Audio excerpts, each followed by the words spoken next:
this is Jenny and welcome to my channel. So in this week's episode, we're going to talk about the challenges or some issues that may arise if you hire friends or relatives in your business. When you're starting out, finding someone to help you in your business can actually be challenging. You might be operating on a low operational budget. Hiring an employee can be costly, and that is the leading reason why most new entrepreneurs hire friends and relatives in their business. There are also other advantages, like you feel like you already know your friends or your relatives. You know that you can trust them with money, and you know that you can trust them with your ideas, and you have an idea on how they would get along with a team or other employees that you might hire in the future, and basically their family. But these initial advantages can also be a birthplace of some issues that may arise later on in your business. And based on experience, here are some issues that may arise if you hire friends and relatives, and some simple solutions or some steps that you can do to avoid this from happening or to resolve these issues if it's already happening in your business. Number one, you might be in danger of nepotism. So some employees, however fair you try to be to all of them, they might feel that you're in favor of your friend or relative only because of your personal relationship.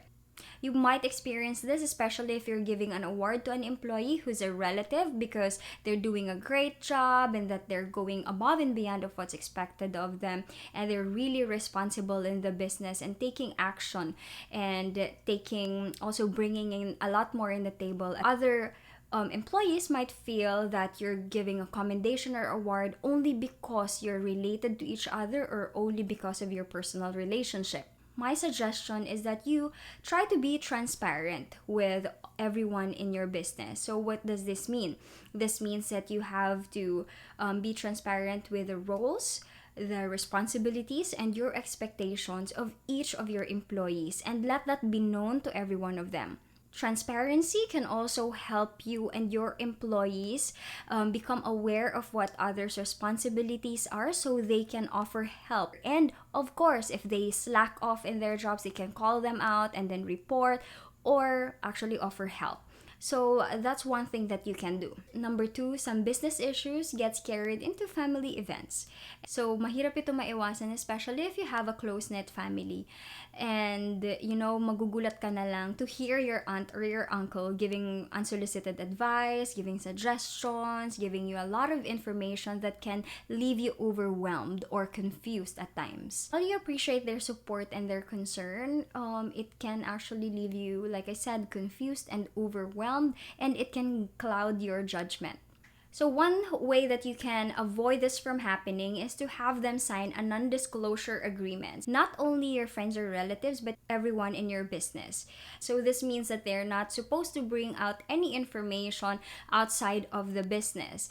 And while this is not a guarantee that they will not divulge any information outside of work premises, you have somewhat a security that if they do so and does not respect your rules, you can terminate your work agreement. Number three, the line between your personal and business relationship can get blurry. Most often than not, when we hire friends and relatives, we don't have a working contract, or if we have, it's not so clear. And in fairness to your relatives or your friends, maybe their roles and responsibilities or your expectations of them may not be so clear to them. So they don't know how to actually conduct themselves during business hours or in your business. So draw out a contract that specifies their roles, responsibilities, and your expectation to them. So pag work lang talaga and nothing gets personal. And you should also include how both of you would conduct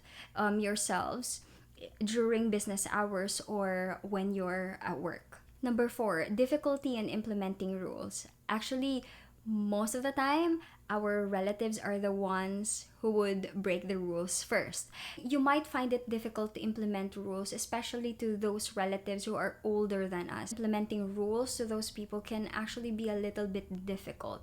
You actually don't want to step on their toes. And of course, as Filipinos, we are expected to be respectful to our elders.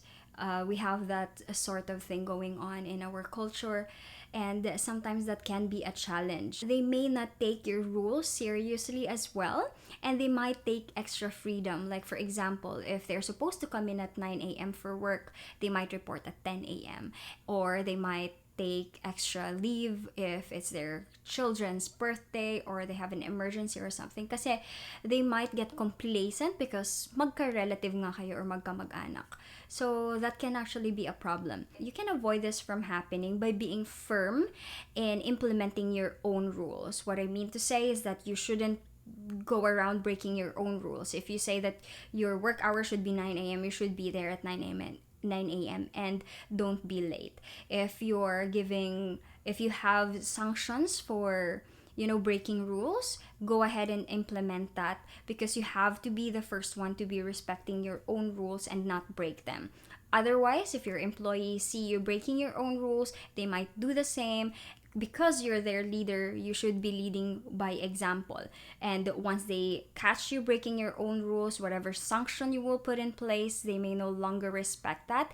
And not only that, you might also lose your credibility and their respect. Number 5, there's a difficulty in terminating your business relationship. Now, if you terminate your relative, everyone in your family will hear about that. And there will be a lot of questions. You might be scrutinized. You might find yourself having to, defend yourself or defend your decision, even if there really is no need to, because you're making the best decision for your business, right? But may maririnig at may maririnig ka. Sometimes machichismis ka, of course, and they might also guilt trip you for the misfortune that your relative now has to go through, and baka sisihin ka nila that their children may no longer be able to go to school kasi wala silang trabaho. And even if you're doing the right decision, you might still hear some things.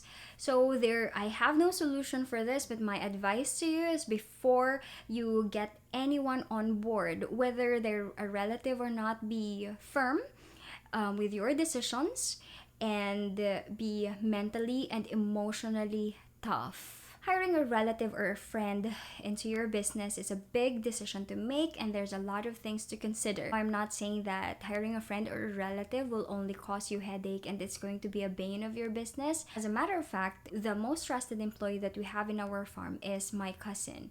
Of course, it did not start off that way. We have to give them a lot of training and work with him to make him the right one.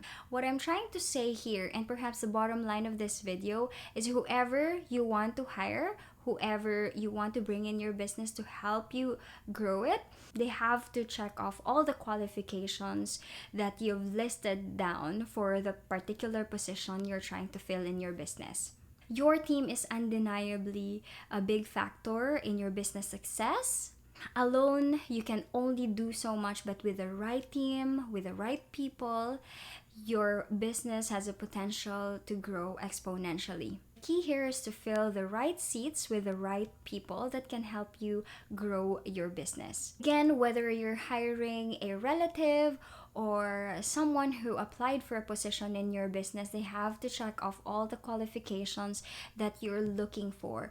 And there are also other steps that can help you to make sure that you're hiring the right candidate for your business. And that is something that we're going to talk about in the next episode.